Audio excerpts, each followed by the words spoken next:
All right, we are back with some Chris Chan. After the 34, I had to take a second and get my composure together. I'm here on suspension recording some videos, so why not check out what Chris is up to in part 34. What made him this way? The internet. What is the attraction? I don't know. Maybe the train wreck. What keeps us fascinated? The train. This is wreckage. the story of Chris Chan. That's my excuse. Don't know about yours, but I'm taking that. On Thanksgiving, 2010, after writing to Christian several strongly worded emails criticizing him, Jackie sent him a short, simple greeting asking about how he spent his holiday. He wrote back, saying that he had a pleasant Thanksgiving, and that he disapproved of her way of telling the truth, which hurt him, stating that she was exceeding his hurtful truth level. In response, Jackie sent a lengthy email rebutting his claims of not being egotistical and selfish, and complained about his negative opinions concerning socializing over the internet, when he made no effort in making friends in real life. You've just written a large email telling me that you basically want to forget about me because email is inconvenient and because I don't kiss your ass enough. Once again, sterling display of reciprocity you show there, Chris. Everyone is supposed to be nice and sympathetic to you, but you don't care what others think or feel. So why you continue to mess with Chris? Because you want just bored?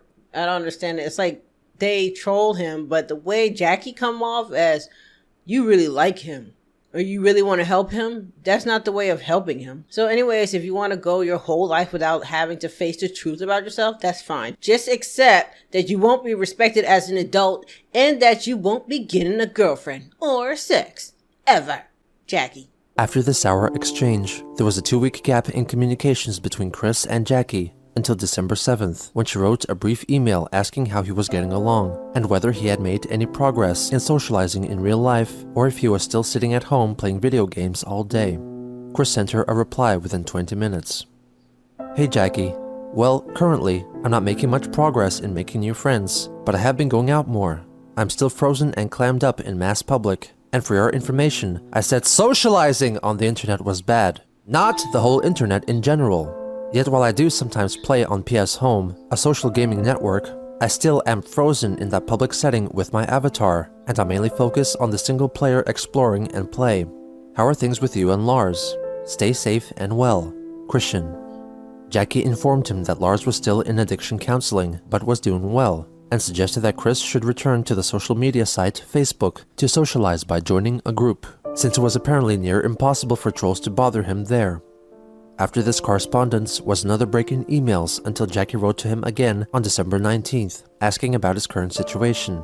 After not getting a reply, she sent him 2 emails a couple of days later, sarcastically implying that she thought that he was too busy socializing to respond to her. She then sent him a link to the online dating website We Waited, Jackie. which catered to virgins Obsessive who sought much? other virgins. Since the site had a very strict What? The friendly place for virgins to meet. Why virgins should join. Pictures of profilics. Okay. virgins who sought other virgins. Since the site had a very strict identity confirmation process, Jackie said that there would be no way for trolls to set up a fake account on it. The following day, Chris finally replied, stating that he still had trouble socializing in real life. In addition, he told her that his avatar on PlayStation Home was being followed by trolls. He added that for Christmas, he wished that both the Quickie and Encyclopedia Dramatica completely disappear so then he wouldn't be portrayed as a monster anymore.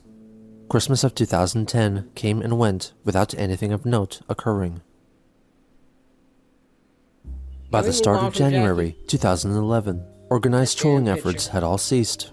However, trolls continued to observe and record Christian's video game efforts had all ceased.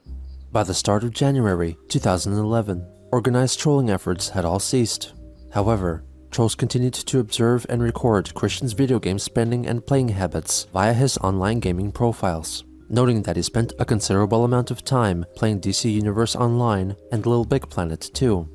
Also during the first month of the year, Chris planned to attend the music and gaming festival MagFest in Alexandria, Virginia, and meet up with someone who was possibly named Rebecca, an online gal pal portrayed by the same troll who had previously played the parts of Emily and Kim Wilson. On January 15th, he wrote a lengthy email to her, letting her know that he had to cancel his plans because he was pressured to do so by his parents. Yesterday, in a final, childish attempt, I gave my mom and dad the autistic treatment. Silent, deaf, and no eye contact, which wrecked a family outing to country cooking that afternoon. You're that self-aware where you know how to do. I don't know how I'm supposed to be saying this, but I'm trying to say it was saying like you're using this for your good. You're good for your benefit. I don't know how to say it. After getting back home, she came up to my room and in an angry, sad tone told me sarcastically, "Go on your trip, but at least take 2 blankets with you to keep warm." Then she left crying. Then my father came in a few minutes later, telling me of us 3 being a whole and what would happen if one leaves, and informed me that due to the crap on the internet against and about me from the trolls and what I uploaded, as well as my real events between PVCC, the mall, the cops, and all that shit, plus being psychologically matched to the high school and college dropout who shot the people in Arizona, and the great number of people locally and worldwide who hate and loathe me. Legally, I am a sitting duck. Auntie told me of Mom saying she was going to pack up and leave the house. Then I ran downstairs, finding her on the couch. She was so miserable and sad. She talked of wanting to die. "You don't even have to change my clothes. You can just bury me in what I have on." Wow, Mom? I was so sad and crying and so sorry for the way I misbehaved. We hugged and made up a bit. Oh, okay. I see where you get the guilt tripping from. You did it. She does it. You do it. Okay. I went back upstairs and told Dad she was lying on the couch. Then I opened my DSI's notebook app and drew up a 3-circle pyramid diagram of me, Mom, and Dad, analyzing all 3 aspects, and I felt more sad. I saved the app, turned the handheld off, turned off the TV, grabbed my quilt, wrapping it around my head, and I sat up to my scrunched sleep position on the couch. But I did not go to sleep. I cried and cried some more, which led me to move to my bed, still with quilt on my head. I laid face down into my pillows and cried a lot more. I felt very miserable and realizing that at this point my only reason for being was to keep this falling apart family together. And even worse, I lied to you in the email I sent to you post-father and pre-notebook writing. I called up Rocky and talked to her about the situation because I needed someone to talk to immediately, pre-quilt. I felt worse than shit. A few minutes later, Mom calls me on my cell to check on me. I tell her how miserable I was. She came upstairs. I was on the bed, in fetus position with quilt on my head. I did not feel like showing my face. She sat by my side, rubbed my back with one hand in comforting attempt, confiding in me moments of similar events that happened to her. I eventually sat up with her, and we shared a good, long cry with tissues. Then we went up to Walmart for groceries at about 8 after finishing our cry and recovering. Points are, my family and I do not have any friends and outside family to depend on. Mom and Dad's relatives gave us constant cold shoulders, thinking they're royalty, when really they're no better off. And any friends were either dead, left behind in Midlothian, or alive and giving us cold shoulders too.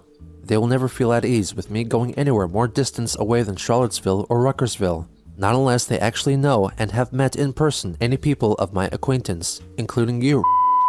I am very sorry, and at the Destinaton, unless they are sure it is okay and safe for me to be around or stay at, I'm still a legally sitting duck. Trolls set up paranoid and such. And also, Mom treated me to half payment of a copy of DC Universe Online to make up for not allowing me to go. Even after that, I still feel low as shit. I am so sorry to you for lying to you about the recent sickness and making destined to fail promises. But family does come first, and it does say in the commandments and Bible to honor thy mother and father, and I must further insist on you and my parents meeting in person and talking in good faith and confidence. Crazy enough, after even hearing all that, I have no sympathy whatsoever. Just because of what I know. You hear moments of, oh, I feel bad, then there's moments of, oh, I don't feel bad. Not today, I don't. Look at Mark Simpson back there with his Mountain Dew shirt. Drew himself even more and failed to pick up incoming phone calls from supposed gal pals, out of shame and also out of fear of talking to possible trolls. On January 23rd, he wrote an email to another gal pal who was portrayed by the same troll, apologizing for not talking with her over the phone. He explained that he was still feeling miserable over his scrapped travel plans and was falling asleep and waking up very early. He added that he recently volunteered at his church, which was at the time providing accommodation to the homeless as part of the Paysom seasonal homeless shelter program. He loaned out his Sega Dreamcast game console for the evening so that the homeless could play it.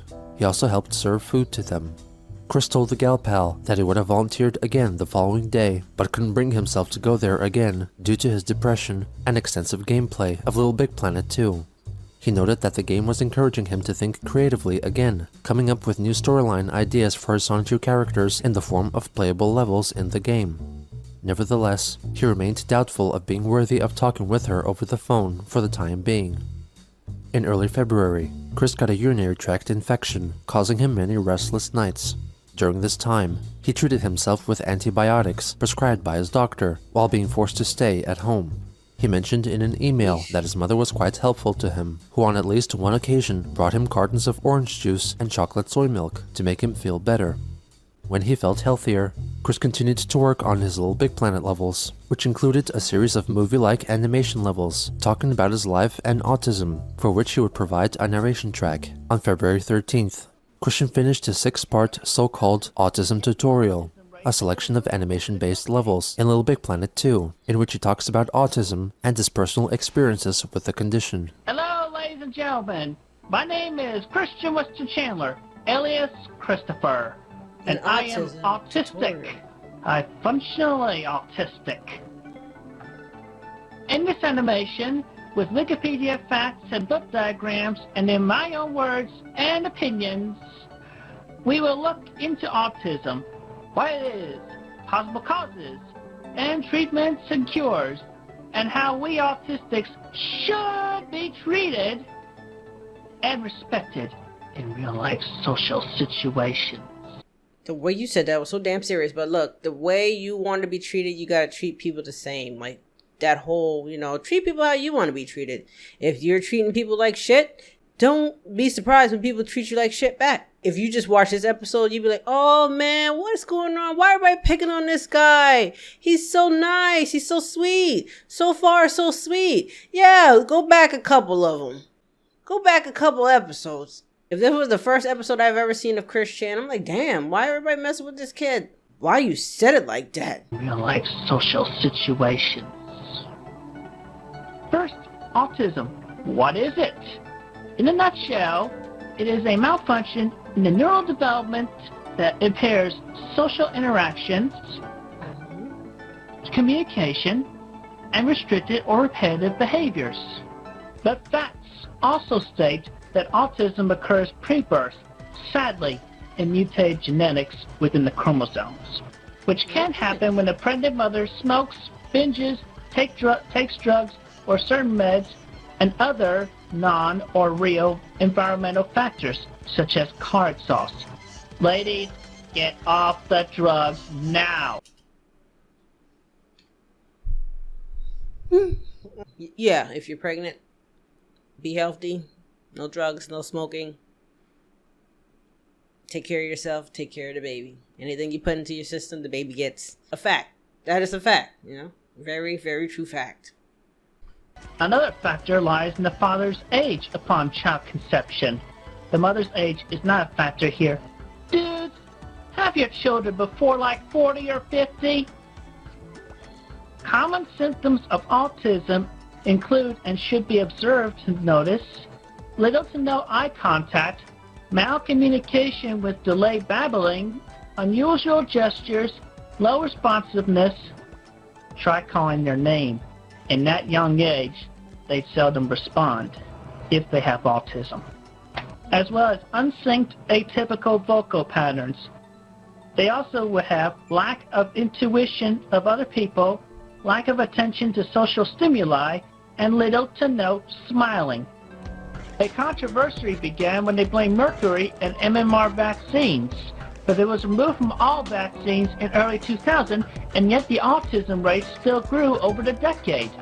Look, I'm learning some things. I don't know much, Going back to what you can do for your autistic child, you can do a number of things, but of course the most important thing is to positively, emotionally encourage them. And give them hugs anyway, even if they don't want it. They will feel the love eventually. Because I know I have. My mom never stopped hugging me. And of course, there's also therapy, psychiatry, and special autism places. I highly encourage mainstreaming them, letting them try to fit in with the normal places, like high school and middle school. I fit in perfectly after I so did. but never ever send them to a mental institution. It's just wrong. It's a dark, evil place. Have you been there before? I was almost forced into there once, but my parents would not have it. Alright, where you at now? Back in my teenage years at Manchester High School of Midlothian, Virginia, I really felt emotionally rich because I had a great number of friends. The closest and majority of were some sweet girls. Interesting story here. Gal pals was the best asset and blessing anyone could ever ask for. They understood me, and I understood them. We appreciate each other. We hung out, conversed, and hung out within our classes. It was the best of times. And I even had a high school sweetheart like most would. And the quality throughout was great. And would be most appreciated by any person, autistic or not. Sadly though, about my high school years, of which I can only complain about, were two things, and I did not realize these till after I graduated. Actually, one I realized mid-graduation, but after graduation, I realized that I was naive on the subject of dating throughout high school. The mandatory sexual education class is good for after date number 3 and so, but how do we even get to date number 1? That's my question. I really would appreciate a mandatory dating education class alongside sexual education. Also, abstinence is a joke. Okay, so you expect not only them to teach you about sex, but also how to get it? I understand the hormones are running, blah, blah, blah, blah, blah. Yeah, I've been there, done that. I think now, being that you are your age and you're probably frustrated a lot, maybe now you probably feeling like, yo, why didn't anybody teach me that? The virgin breaker needs to happen before adulthood arrives is a joke. Wow. The virgin breaker needs to happen before adulthood arrives. Because being an adult virgin sucks. There it is. Okay. Yeah, I get that's why he's on 10 right now. It's okay if it happens in your 20s or 30s. It's okay. It's okay. I don't know. I've never been there. I don't know. I can't relate. I don't know too much about it. I thought so too, and my first time I ended up pregnant. So, I don't know much. I know now, but I didn't know much then. Even for us autistics and mentally challenged. And the second thing about my high school years that I would complain about is my high school graduation ceremony. It was a very depressing day. It was raining, it was dark, it was dreary. Anyway, I went up and got my diploma, and I did not shake anybody's hand. There were important people there. I did not shake anybody's hands. I just grabbed my diploma, cried, and ran off the stage. Went to a back room, set a table by myself for a little while. Then my best gal pal, Tip, met up with me, and she made me feel a little better. I would love to see her again, at least hang out for a little while. My high school years were the best and most emotionally encouraging for me. But after graduation in 2000 and moving back to Lane Ruckersville, it was all downhill for me. My adult years suck, and I'm soon to turn 29. Oh, you're not 30 yet. I left my heart back at Manchester High in Midlothian. I also graduated from Piedmont, Virginia Community College with a degree in computer aided drafting and design. But that graduation went better for me because I did not have many friends back there, and plus Marilee Walsh just plain hated me. She made it apparent that it was illegal to find true love in the state of Virginia, and that Virginia was a state for virgins. Wow. She still tipped me off of me. Even after I apologized to her for portraying her the way I did in my books, she would not accept my apology, and she banned me from the grounds of Piedmont, Virginia Community College. Hey, you can't get mad because somebody didn't accept your apology after you pull some bullshit. If somebody don't want to accept your apology, then it is what it is, Chris. That's the problem you're having. You expect us to be able to say sorry and people get over it. And you hold a grudge for a very long time with people. That's a one hell of a thank you for an apology, or an apology accepted. Obviously, she did not accept my apology. I hope she gets fired. Period. And I also hope that the game and hobby place in Charlottesville burns to the ground, along with Michael Snyder. See what I mean? This is the problem.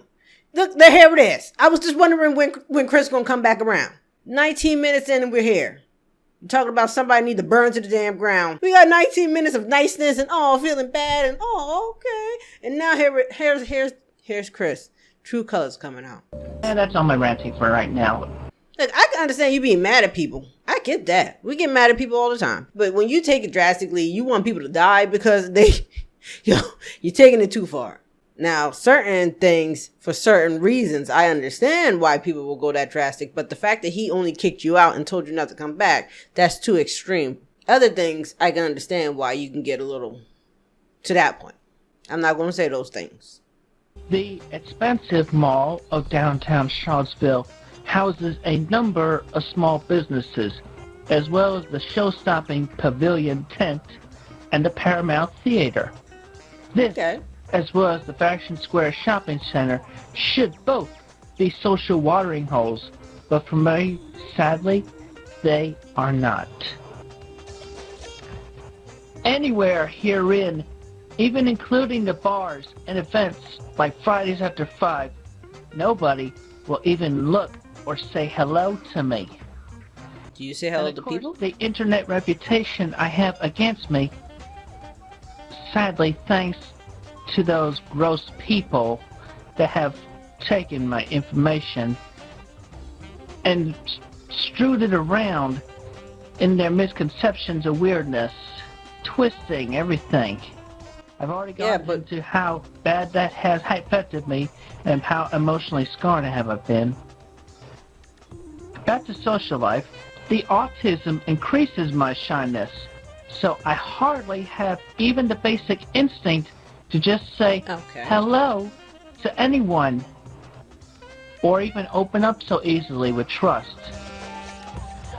Allow me to make it perfectly clear about who I am, so that I am not misunderstood erroneously with the internet that's against me. My name is Christian Weston Chandler, high-functioning autistic artist.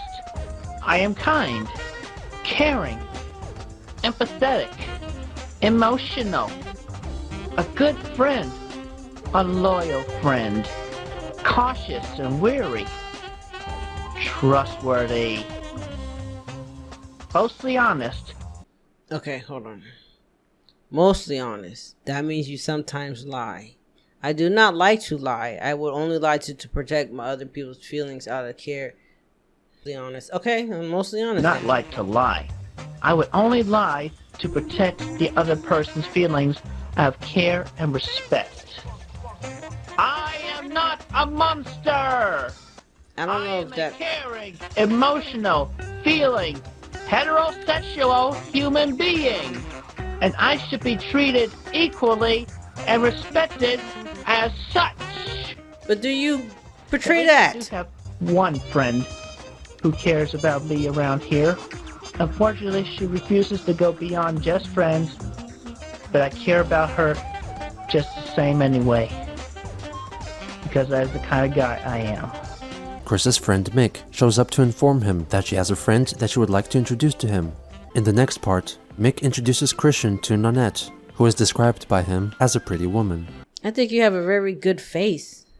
Who's saying that, Chris? Now understand, this is what I'm talking about for us autistic people. We are too shy by default, but on earning our trust, or if we feel comfortable or like the other person on our individual instincts, we will open up. And to start us right, we need either A, the other person to approach and talk to us upon their own will, or B, have our own trusted friend or family introduce us to other people of our respective ages.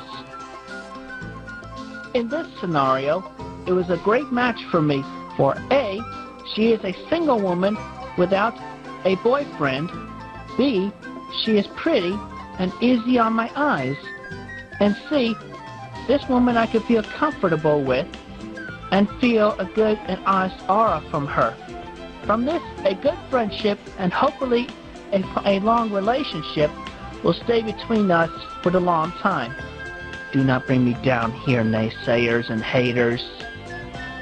Let's look at a few other scenarios similar to opposite results. Obviously, most women, easy on my eyes, good-humored, sweet, pretty, black, white, Asian, Christian, Jewish, Buddhism. I have no care about skin color or religion. Wait, now you're changing this up? You don't have no problem with all this? See, when it comes to people preference, I have no problem with it. If you like what you like, how you like, just long as it's in a respectful age, consentful relationship. I have no problem with it. You like what you like. Y'all know what I'm trying to say without trying to say it, right? Don't pull R. Kelly. But now you cool with the whole shebang? I mean, you're desperate now? You don't care? Humored, sweet, pretty, black, white, Asian, Christian, Jewish, Buddhism. I have no care about skin color or religion. Whatever. I will be kind to all of them, respectful and welcoming them, to have them in my circle of friends. Lesbians too. Oh, friends. Just don't get on my bad side here. Men, my own kind, on the other hand, I will feel most hesitant towards, because I have had fewer male friends in my life, and I have had mostly bad experiences around them. If the individual, however, offers a friendly gesture and does not make me angry or make me feel most uncomfortable or ill at ease, I will be willing to give him a chance and welcome him as a friend and nothing more. Okay. However, going back to the mean people of the internet, upon meeting one of them in real life, and I will be able to recognize them, I'm sure enough, at least with basic instincts, I will not hold back my endured rage. And what rage is this? This crying Clyde. And mentally challenged individuals will vary more. Good results upon if they are easy to look at, if they are able to speak clearly, even slowly, that I can easily understand them. And now the other side, whoa, back off. I'm spooked. If you are ugly, seriously disfigured, especially in the face, that you mumble more than you speak, you're hard to understand at all, it is nothing personal, and I apologize for anyone who feels at unease after hearing what I just said, but it's just the way I feel. That's all. All right. Look, if you're deforming the face, he didn't even want to give you a chance for speaking to you. Back the fuck up. All right.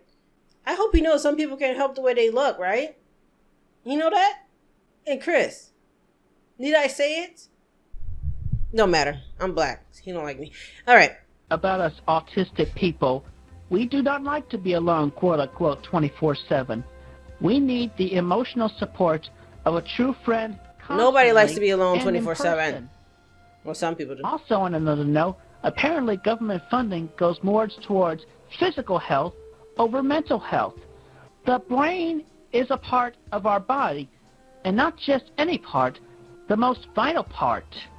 Why do we treat the rest of our body parts, which essentially alone are brainless, better than our one actual central processing unit Times are changing. that is not brainless? Mental health is very important nowadays. Funds should be equally distributed or equally divided between both physical and mental health. It just makes me feel sad and furious at this time. I, for one, actually appreciate a true and full good quality friendship. Yet, in a world full of sick-minded people, one can only detest. I feel so paranoid of a number of people. And I feel uncertain of most anyone I could ever trust or feel at ease around. The social phobias I can no longer tolerate. Which is why, unlike the autistic people who pitifully accept it as a forever lasting curse. I, for one, seek a cure. On the day, a resolution to reestablishing all connections in our brains with thorough corpus callosum repair and such. I, Christian Weston Chandler, will be there among the first in line to take the life-changing autism cure I have desired for so long. To establish a quicker, more socially active mind, a great sense of self-esteem, a great sense of self-reliance, a great sense of self-confidence, total independence, and freedom from the thorns of autism of any kind or sort. The life only an autistic person can ever dream of. I am Christian Weston Chandler, and this has been an autism tutorial. Interesting. Thank you, and have a good and safe day. Very interesting. I would never understand, His autism because I'm not tutorial there. was followed by a special bonus animation made in the same vein. And now, ladies and gentlemen, because apparently you decided you wanted to watch this part after watching the autism tutorial, we have a special guest for you today. Please put your hands together for a reasonably facsimile of Mr. Hans Asperger. I am your host, Christian Chandler, on this short talk show. And this is Mr. Hans Asperger. Now, let's talk about him for a bit. Okay. Now, apparently, Mr. Hans Asperger, from the Vienna University Hospital in 1938. Oh, how recent. You gave a lecture in Germany on autistic psychopaths after investigating a mild form of autism. Isn't that right, Hans? Yeah. And also, apparently, this separate diagnosis, as it is quoted, was not recognized until 1981, only 1 year before I was born. Although coined from your name, Mr. Asperger, apparently a Mr. Leo Kenner took the study much further and established the term early infantile autism. Do you applaud Mr. Kenner for his work? Yeah. I see. Now, in my feeling alone, possibly mutual with others, the name Asperger, it strikes me badly, and I feel offended just by hearing the word. Do you feel I have the right to my own opinions and feelings as an individual person, Hans? Yes. Yeah. Thank you very much, good sir. Do you feel why are you bad offended by about it? having a name that sounds like a bad cut of cow meat? What? Yeah. Do you feel that I, Christian Weston Chandler, do not deserve any blame or punishment for having an opinion of a single word, such as Asperger? No punishment, but people have the right to speak their mind just like how you are speaking yours. If somebody objects to that and think you're wrong, they have the right to speak that. Right? Right? No, you shouldn't get stones thrown at your face for it, but damn, they can speak up. I have no issue with it. However you feel is how you feel. I don't know you, so it don't matter to me. But at the same time, you can't get mad at people for feeling some kind of way about the way you speak. It's a back and forth thing, man. If you're publicly speaking something, people have the right to speak back. That's my 2 cents. Do you have a general understanding about how I feel about you now? Yeah, we don't like it, but why? Well, what's the issue? Yeah. What's the problem? Are you positive you really understand how I feel about you, Mr. Hans Asperger? No, not at all, because I don't understand how you feel. Yeah. Yeah? Yeah? Yeah? Yeah. Yeah? Yeah? Yeah? Baka! I feel dislike towards you. See? Now you done fucked up. Now you done messed up. Now you fucked up! Now you fucked up. Now you have fucked up. The words have now become physical, so that person has the right to whoop your ass. Jesus, Chris. I feel dislike towards you for selfishly putting your ill name in association with autism. Wow, Chris. And with a name like Asperger, I feel it only makes us autistic kind sound even worse. Wow. Asperger. That's his name, isn't You it? should have left it as it was. What was it? Autism is autism. Wow. And in your research, you linked it up with psychopaths. I feel even more offended at that. Now get out of my sight. That's a little wild just to be go smacking people because of a word, don't you think? Even more offended at that. Now get out of my sight. Yeah. I apologize if I came off as bad to anybody and made them feel bad. See, and this is what he does. He thinks he can go around just fucking shit up and messing shit up, and then all he has to do is say sorry and everything's okay. It doesn't work that way, man. You can't expect people now to feel like, oh, he said sorry, so it's okay. No. You know how long people hold grudges for, Chris? You should know. Yeah, I acted. But then again, I do get emotional and carried away sometimes. So you just go around smacking people? Thank you for watching, and have a good, safe, and blessed day.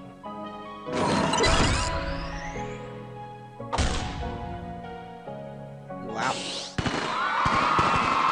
Man looked traumatized. On February 25th, Jackie sent Chris an email wishing him a happy birthday and inquiring how he was getting along. He sent her a reply a little over a month later, in which he revealed a revelation about his identity. Whereas a tomboy, who was a girl who possessed male features, fashion sense, and demeanor, Chris dubbed himself a tomgirl, a man with girl-like sensibilities. Wait a minute. I'm questioning. Does Chris, that's why he fights so much? Because he feels like it's wrong, but inside he really feels like he is that person? Is that what's happening? Like hanging out with all the women and feeling way connected to women, way more than guys. Is he fighting something inside of him? That's the term that I've always used back in the day. Now, things are totally different today. There's way more words for bringing out who you are. I don't know where I'm at now. I'm a person who just likes what they like. People are going to have to put me in a category because honestly, I like what I like and I do what I do and I don't have term for it. It's just, I am who I am. And if you want to put me in a certain category, by all means do that. I always rock with the tomboy thing. And now things have changed and it's not the same no more. And people are trying to really figure out who they are. And I think that's all we do as humans. We're trying to figure out ourselves and why we're here, especially between the teenage years and the early 20s. I think around the 30s and 40s and 50s, you kind of get to this sense of, you know what? This is who I am. That's what I'm getting to. I'm close to 40. I'm already to that point of, this is me. Who am I? Really? Shit, as a person living life. I like what I like. I don't like what I don't like. I can understand and listen, and I'm watching. At this point, I'm just watching. I experience it, now I'm watching it. And demeanor, Chris dubbed himself a tomgirl, a man with girl-like sensibilities. Whether or not this reimagined look and sense of self were entirely of his own choosing and without troublesome influences is uncertain. In a nutshell, I have grown my hair out and continuing to let it grow. I have learned the best term to describe me, tomgirl, close parentheses. Yes, I am a tomgirl, and I am damn proud of it. I have embraced and appreciated my feminine side.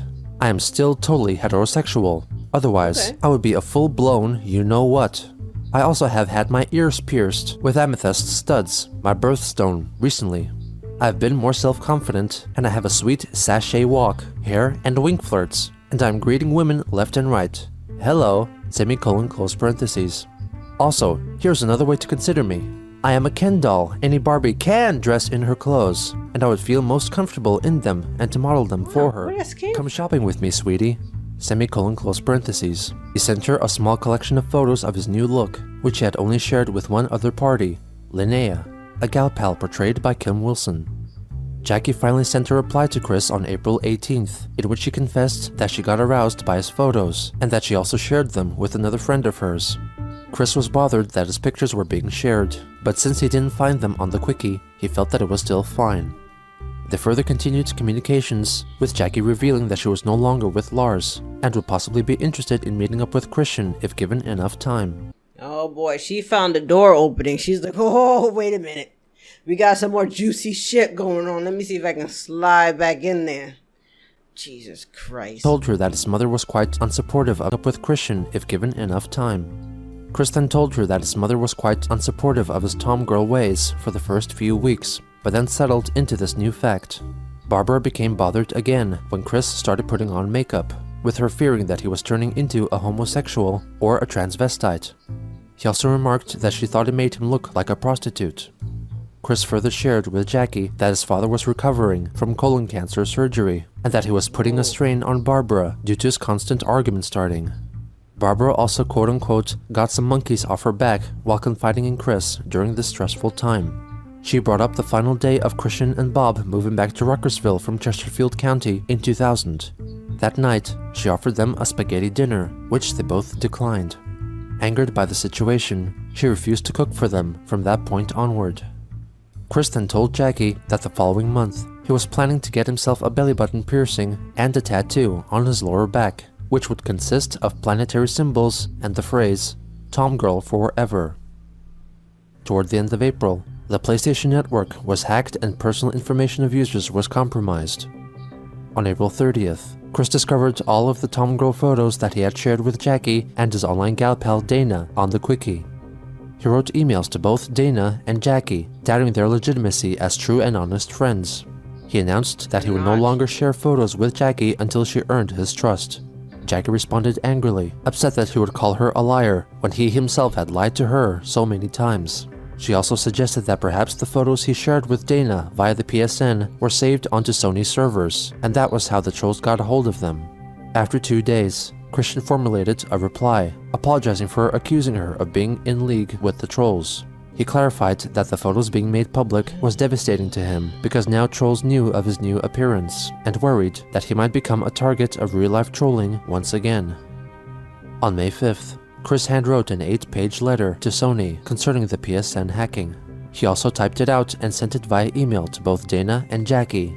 In it, he stated his full name and town of residence, and requested that Sony and the FBI track down the real identities of all the trolls who have been bothering him since November of 2007 while investigating the hacking.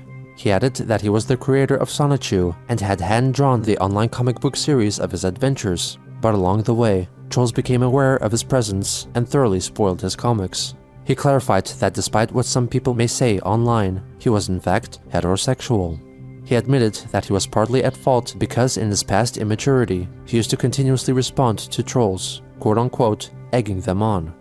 In closing, Chris denied that Sony were responsible for the hacking, and that these trolls, cyberbullies, and hackers should bear the full brunt of this incident and be sued. Throughout the month of May, Jackie and Chris continued their email discussion on a near-daily basis, with topics ranging from spending habits and financial troubles to the interpersonal relationships between Christian and his parents. He theorized that he wasn't hired by Walmart or McDonald's because of his background check, which would have revealed unwanted information about himself on the Quickie. In addition, Jackie created some original pony characters inspired by the cartoon and merchandise series My Little Pony, so that he might feature them in his comics. Chris declined the offer, stating that ponies did not belong to the universe of Sonichu and Rosechu. Okay. 2 days later, he revealed that Barbara had gotten upset with him again because of his tomgirlish ways and feared that he might kill her. In her emotional rage, she threatened his tomgirlish ways. 2 days later, he revealed that Barbara had gotten upset with him again because of his tomgirlish ways and feared that he might kill her. In her emotional rage, she threatened to kill him. After a short while, she called Chris downstairs and forcefully cut off 2 inches of his hair. Wow. He called her a bitch, and upon realizing that that made him a son of a bitch, it hurt him even more.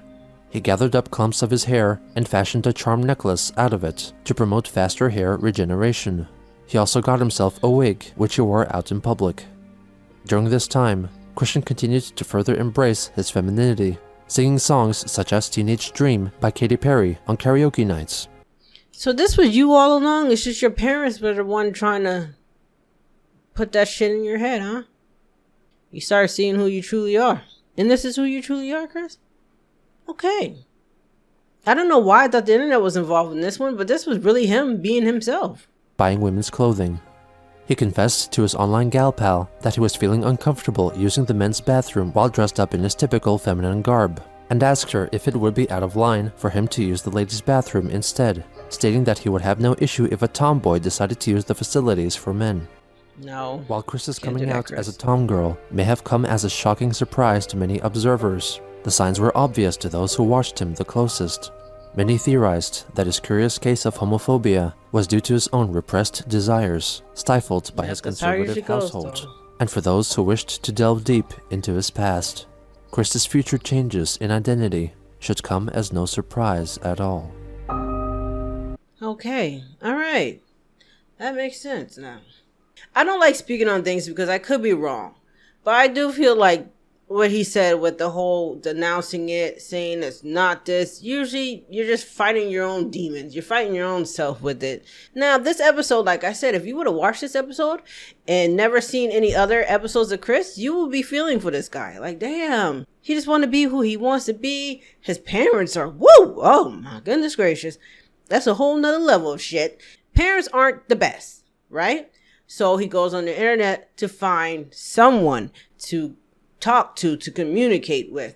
The internet works out for a while, and then stuff starts happening. He's arguing with people, making things worse on himself, and now he's trapped in this deep rabbit hole, just like I'm trapped in this deep rabbit hole of Chris Chan. I don't want to come off as disrespectful, because I'm not trying to become disrespectful, because at the end of the day, I feel like you live your life how you live it. Now, some people are doing things out of wildness to me, but at the same time, if they're not harming anyone, then I'm not going to be bugged by it. Hearing the parents talk so much, it programmed their brain to the point where they really felt that way. And come to find out of nowhere, months later after corresponding with Jackie, they are a new person. And they're embracing their self, although they wasn't ready to put it out there yet, Jackie. But there we go, Blaze Squad. I hope you guys enjoyed. If you did, make sure you blaze the like button. If you made it all the way to the end of this video, go ahead and comment. Was it you, String Bean? And I'll see you guys in the next one.